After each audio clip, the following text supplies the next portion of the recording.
Shalom, damai sejahtera untuk kita sekalian. Mari kita merenungkan lagi firman Tuhan. Kita awali dengan doa. Bapa di surga, terpujilah Engkau Tuhan Allah yang memelihara kami dalam aktivitas kami hari ini.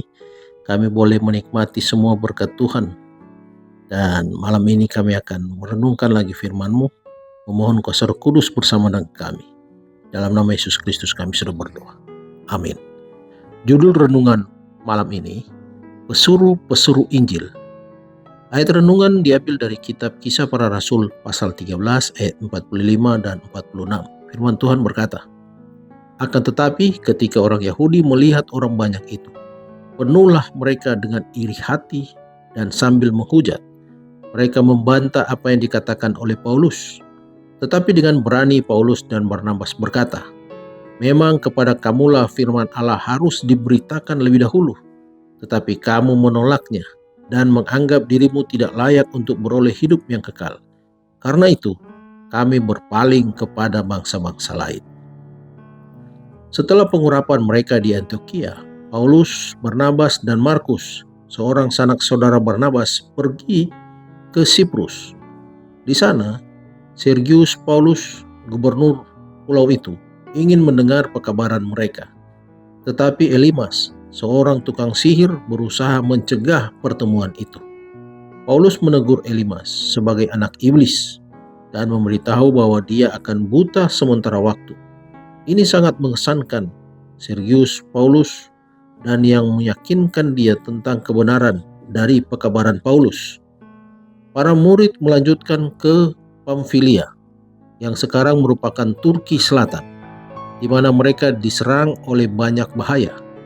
Di sini Markus mudah dipenuhi dengan kekecewaan dan tidak terbiasa dengan kesukaran, menolak untuk pergi lebih jauh dan kembali ke Yerusalem. Ini menyebabkan Paulus menghakimi Markus dengan tidak menyenangkan. Meskipun Barnabas mengizinkan dia pergi karena kurangnya pengalaman dia. Di tahun-tahun berikutnya, Paulus berdamai dengan Markus setelah Markus bertumbuh menjadi pekerja yang berguna. Pemberhentian mereka berikutnya adalah Antiokhia di Pisidia, di mana mereka berbicara di tempat ibadat Yahudi pada hari Sabat. Paulus mengulangi sejarah Yahudi, berbicara jelas tentang bagaimana para pemimpin agama di Yerusalem telah menolak Yesus sebagai Mesias. Ia menyatakan kabar baik dengan berani tentang pertobatan dan pengampunan dosa melalui Yesus Sang Juru Selamat. Pokok pikiran. Dalam berbalik kepada orang-orang kafir di Antiokhia Pisidia, Paulus dan Barnabas tidak berhenti untuk bekerja bagi orang-orang Yahudi di mana saja. Paulus dan kawan-kawannya yang bekerja mengkhotbahkan Injil kepada orang-orang Yahudi dan kepada orang-orang kafir. Tetapi tenaga mereka yang terutama ditujukan untuk mendirikan kerajaan Allah di wilayah penyembahan berhala di antara orang-orang yang hanya sedikit atau tidak mempunyai pengetahuan akan Allah yang benar dan anaknya. Dikutip dari buku Alfa dan Omega, jilid 7, halaman 148. Pelajaran malam ini. Ada saatnya menyatakan kebenaran yang tidak populer, dan ada saatnya untuk menekankan kesamaan umum. Allah akan membantu kita mengetahui waktu yang benar untuk masing-masingnya. Mari berdoa.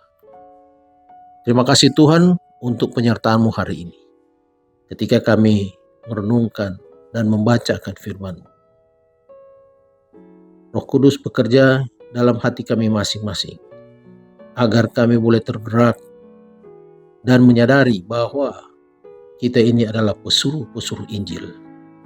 Jadikanlah kami alat Tuhan-Mu, agar kami boleh menyampaikan kebenaran di sekitar kami. Seperti halnya Paulus dan Barnabas dan Markus. Dengan berani kami boleh menyampaikan Injil kekal itu. Terima kasih Tuhan untuk penyertaan Kudus kepada kami setiap saat. Dan kami memohon penyertaan Tuhan dalam istirahat malam kami. Dalam nama Yesus Kristus kami sudah berdoa. Amin. Selamat malam, selamat beristirahat. Tuhan Yesus memberkati.